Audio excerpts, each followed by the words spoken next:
Smart 24, driving business.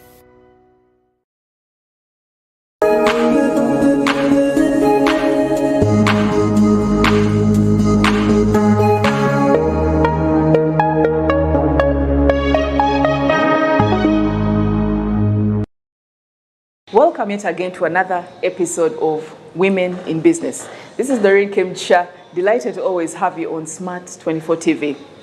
Women in Business, very keen on the inspiring journeys of women, mentorship and the linkages to resources. We always want you to go big, to dream big, to think about all those different nitty-gritties and get a seize of them and do something about them. There's always so much opportunity out there.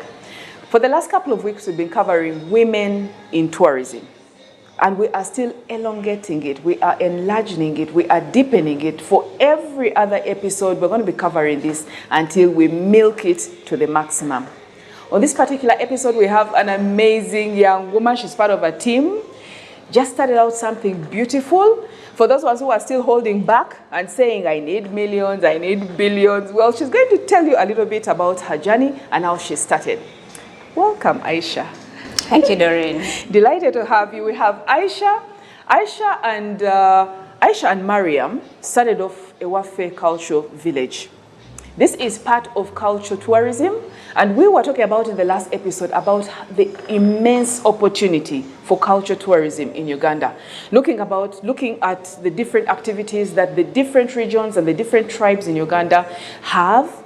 Yes, and how these have grown over the periods of time, and also talking about maybe the foods that they have, all these different things. So what these amazing, amazing women are doing is that they get to package this and want to find out how they started, because they are young, they are fresh, have just entered the scene, but it's already catching fire.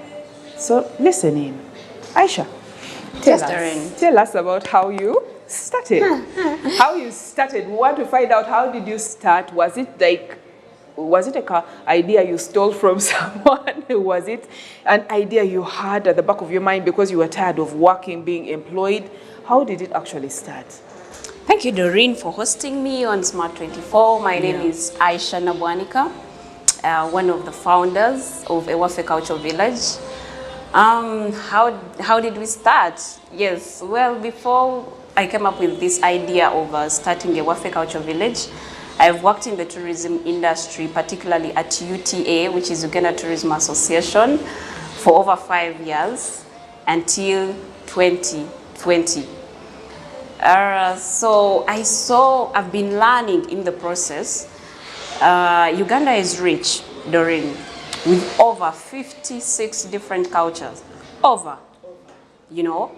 And we have done less, or little in developing these different cultures, opportunities underlying the cultures we do have. If some of you have moved out, you have seen how, culture is playing a key role in the tourism of those different countries. For example, Italy, they sell you history, they sell you their way of life. But Uganda, with our diversity, it's little. So we've not really tapped into the opportunity. So being at UTA, I think I can do something, given that I have a tribe I belong to, and it is rich. I mean, there is a lot which we could use to, which we can package and have it as a product. So I thought about this. I started the idea. The idea came about in 2018. Nothing was done about it, but I had it. Actual starting started in 2019. Then COVID came. Of course, everything was down. We weren't even working. So we a bit, there was really slow, nothing there. So, and until this year, when we have officially started. And you just started off, actually, when you said this year, it's as if you started off like boom, 1st of January. This guy started out just a couple of months back. Literally. Yes, the relief is A just that couple of point. months back. And you're already doing wonders. Okay, well, receiving actual visitors, but since then, there has been a lot of work, you know, organizing the community, organizing the place, making it look better for our visitors, having the basic, you know, minimal things to you know, to have everything work out. So I won't say we have just started. It has been a lot of work since 2019 until 1st July this year, when we received our first group of visitors. So, okay, fine. The way you talk about it is like it's been, you know, slowly but surely. Small steps, you know, being taken to this. And you're still growing because you're still learning. Yes, and every group that comes in, whether it's a visitor, whether they're groups, they basically leave feedback, right? Yes. And you work on it. Yep. I want you to stress to the woman out there that is watching, and this is what we normally do. Aisha, this is like real, because so many women are afraid to start. I want you to look into the camera and stress it for the woman. So whatever brilliant idea, the world is waiting to seize it. The world is waiting to embrace it. Ugandans are like crazy. Yep. Yes, about all these different ideas that we have. So please just stress it. Let them start. What I can tell to a woman, or even men actually out there having brilliant ideas, the issue is all about starting. Start with whatever you have. Someone who is willing to run with you, they'll catch up with you. Okay? We started this thing, we didn't know whether we would get financial support. We didn't know whether we would get, you know, two operators to partner with us to sell this idea. But we said, let us put it out there. You know? So I think the issue is all about starting and running with your vision. Whoever wants to run with you, they'll follow up with you. There is that sentiment behind. I can right now imagine you who is watching, and Aisha is telling you start, and all of a sudden in your mind you're thinking about, well, do I have enough money? Was that an issue for you? Oh yes. Money is the biggest challenge for all starters. For all entrepreneurs, actually even big organizations, you find they still have challenges with finances. So capital is a big challenge. But what I can say, for people who are still in formal employment, I wouldn't advise someone to just quit their job and go start. Business is hard. Business is so tight. You know, you can run broke because you're not expecting very soon. No one is going to give you an income. So you need to have a fallback, a fallback plan. So if you have your job, you can keep it as you're doing something. Is that what you did? Yes, by 2019 I was still doing my job. Okay. Then last year, I had an opportunity to travel to the US. I worked, okay, I couldn't say working, I was there for like 6 months. Okay, and you did something? I was doing something, of course, informally. But my dream was still resonating in my mind that whatever I do here, and whatever connections I have here, I have to go back and finish what I started. Yes. You know? So capital is always a challenge, but you need to have a backup plan. You either need from past saving, or from your salary, or from, and I wouldn't advise someone to just go for a loan when they're starting. Yeah. It will strangle you. Definitely, because you're not sure of the client, the revenues coming through. So, but before starting, actually, this is very, very key. Before starting, always have that backup somewhere. Either you have saved your money for a long time, for some time, or you're still hustling, working in someone's office, or you have someone, or whether it's a family support, or mainly family or friends, you know, or a circle you've been saving into. So you need to have that backup, because anything can happen in business. So what you're saying, like in this particular niche, yes, tourism, yes, service oriented. What you're saying that in most cases it is wise, yes, because it's wise to actually don't throw in all the money that you've got. Yes. Just keep feeding it little by little as you learn, as you grow. Definitely. Because this particular niche, tourism, it has its ups and downs as well. There are particular seasons where, you know, everyone is like, oh, I have some time. And then there are particular seasons where there is nothing. Definitely. So you have like to plan you know, in installments, in phases. Definitely. For any business, actually, not only tourism, you know, because you're just starting. Yeah. That is the difference. So you need to always, you don't put both your legs into, how do they say, don't put both of your legs into the river before, you know, knowing how shallow it is or deep it is. So it is wise to play your cards very well. Safe. Yeah. What about for those who play it too safe and never start? Yes? You also have those ones. Yes. Yes. Play it too safe. We've also had lots of issues with, especially the corporate, you know, fraternity that has a dream. They have dreams. They want to start up something, But they never. They never do. 1 year goes, Yes. you're like, this man is not enough. Second year goes, the kindergarten has started. You know, you're like, how? True. There are people who've actually died with their dreams. Yeah. They have died with their dreams because they say I worked in this company and that was all my life. You know, that is all. But the challenge there is people didn't have motivators. Yeah. If you have something motivating you, intriguing you to do something, you'll definitely start. You'll start. Yes, because if you have a motivator, you won't keep comfortable. You'll be sleeping but think about this idea. So you'll make. What was your motivator? My biggest motivator is to have like a running business. During that time. During that time, like I said, I was in the US. You know the earning. Yeah. Even my friends, everyone who goes to the US, I say, stay. Yes. But if you, like I said, if you do not have something intriguing you, something putting you on pressure, I mean, I would have stayed, or even come back here and look for a job or something, you know. So, but I wanted to really start out my own. And maybe be like live a lean and lineage, like them runners. They died long time ago, but we still talk about them today.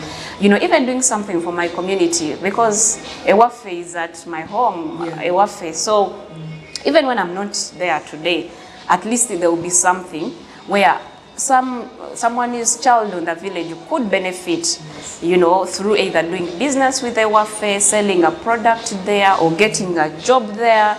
So to me, that is my happiness, because let's talk about this. I have created an impact. Not even jumping. You have people who are selling their land. It's actually your story. Yes, you as a Wafe. Yes, Aisha and Mariam, the ones that started it. Yours is actually a contradiction because you're holding on to something that others are giving away. We have so many that are selling off their land to go, you know, to different countries to get that money and come back and do something. Yes, so they're giving themselves timelines. I want to do this for 6 years. I want to do this for 8 years. I want to do this for 5 years.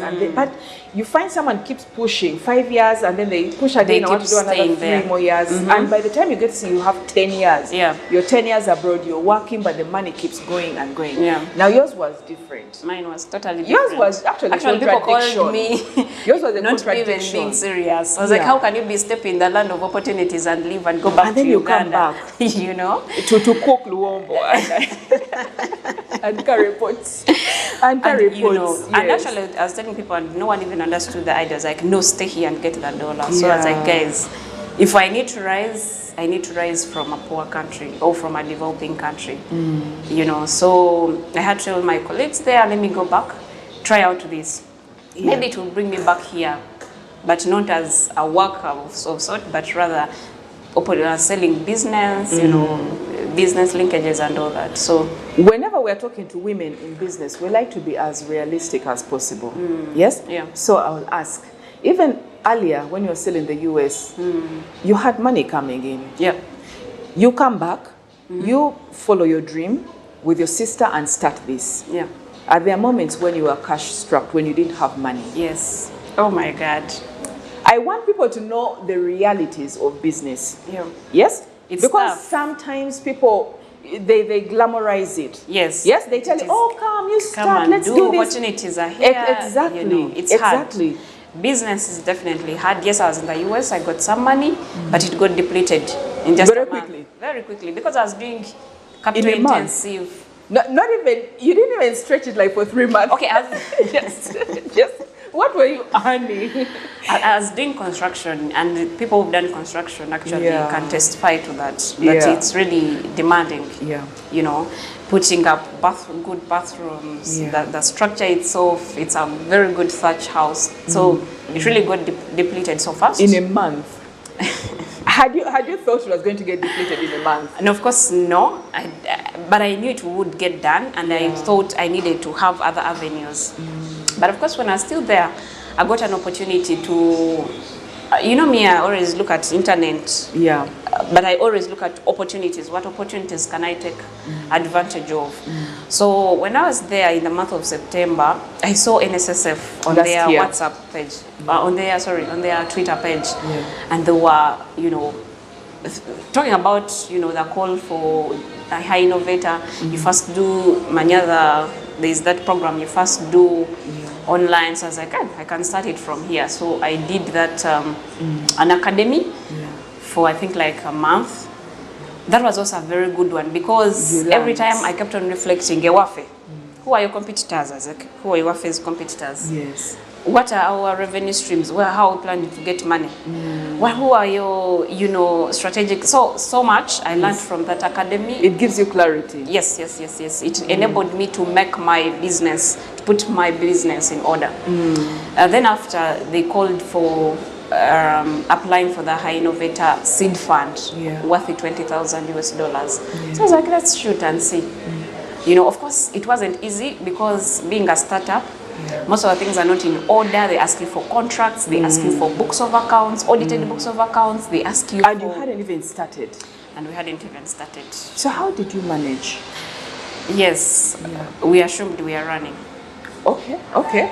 So we're running because everything we had like all our plans in order. Yeah. So we presented our case. We reached to pitching. All the judges loved our idea. It was like, this is going to work. It's not the normal idea. So that let me stress something. A point here. Many people, like I've seen many youth in the tourism industry. They say, these things are so hectic when such opportunities come. They need books of accounts we don't have.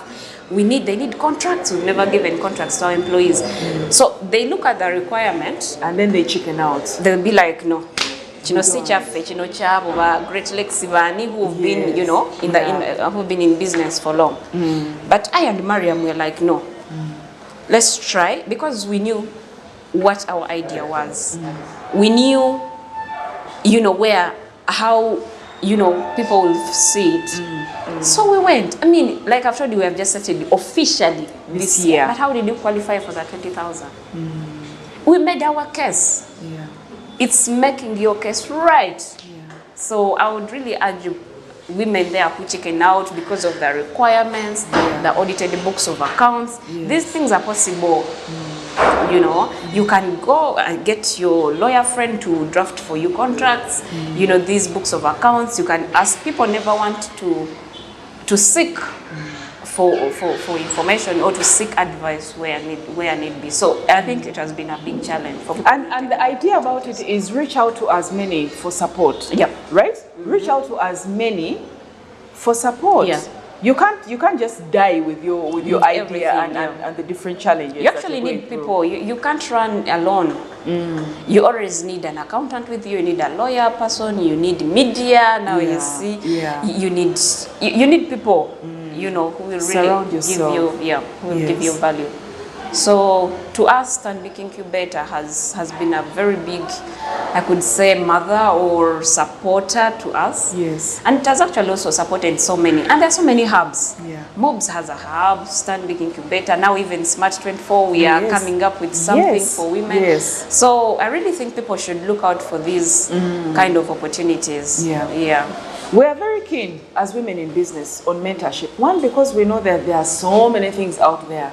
So many things, just like, so many things to learn, literally. I can imagine if you had just started a workflow just like that and gone into it, I think you'd have had so many challenges. Definitely. And whenever you have particular challenges, you are disorganized, there are lots of things that you haven't actually taken into context.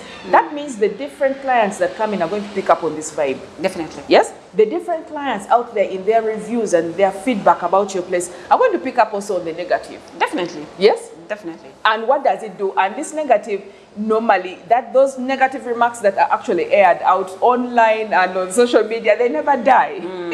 People keep retrieving them and getting them out. So it's very important that please soak in as much information as possible before you start, so that by the time you start, the very first clients to come in will just be like polishing you. Definitely. But there is polishing you when you are cracked like from the very beginning. That's another thing. How do they polish you? When you're cracked from the very beginning, you don't know how even to greet your visitors. The clients are coming in, you're not prepared. The clients are coming in, you haven't even known what you're going to do. There's nothing in system. Yeah. Be organized before. Yes, we are telling you to start. Yes, we are rallying you, motivating you to start. Yeah. But please be organized. Start when you're ready. Start when you are ready. Yeah. Be organized. I can imagine something like this. This is like it was a concept. You had an idea. Yes? Yeah. You had an idea and you wanted it to dwell on the culture sense. I love the fact because it was you and Mariam that started it. And traditionally, women were the faces of hospitality. Definitely. They still are. Yes, they still are, but of course you've got quite a number of men coming in as well. But originally, traditionally, we were. Yes. But I can imagine a client coming in, a couple of clients coming in to your place, and the very first thing they meet is, hello, yes, the greeting, and then you have nothing else like to show for it. You are haphazard. So what do you want to do? No, the client is expecting you to tell them Definitely. what you have to offer. That scenario. And those scenarios happen, the perfect execution of those scenarios happen only when you've been prepared and you've planned it out. Definitely. For example, I can give you an example at a wafe. Yes. We do it in a Chiganda way. Yeah. When a visitor comes, is welcomed by a Chiganda dance. Yes. You know, where they also join in. And then they're given a calabash of mubisi. Omubisi was assigned to show that you're welcome, sir or madam. Yeah. Please have a drink and feel at home. So in addition to the mubisi, we give them in our nice endeku. We also give them smoked coffee cherries. The coffee beans. Yes. Coffee beans. You know, Yeah. in Luganda it's called Intaba Luganda, so you have become our friend. Yeah. So this particular experience, oh my God, it excites our visitors so much. This is not something that you're picking out of the blue. This is actually what used to happen. Yes, and we actually have it also. Like it's within the coffees from our gardens, you know, the Numbisi is made on site. So Yeah. it's always people really, even if someone comes with a very bad mood, by the time they come to Wafe, they're like really so happy. You're relatively young, yes? Relatively young. So I would assume you were not within, you know, like grew up Kampala, what modern. So who was giving you, who was feeding you all this, the sense, the essence of culture for you to come up with something like this? Did you see it happen? How deep are you going? Yes, How deep? Into culture? You know, our communities have these elder people. You reached out to you them. know. So me coming up with the idea, like I said, I'm not the person who delivers how they prepare this, the Senga Koja. Oh, we have the Senga Koja talk. Yeah. You know, so I came up with the idea, but I had to reach out to the community members, the elders of the community. So these are the people who come up with who do actually these different activities. Our role as me and Mariam is more of panel beating, the presentation bit of it, you know, that general professional presentation. But actual knowledge, they have it. These things are known. To make sure that you're not giving them pizza and hamburgers, I hear welcome to Buganda. Let's take a short break and we'll be right back after this message.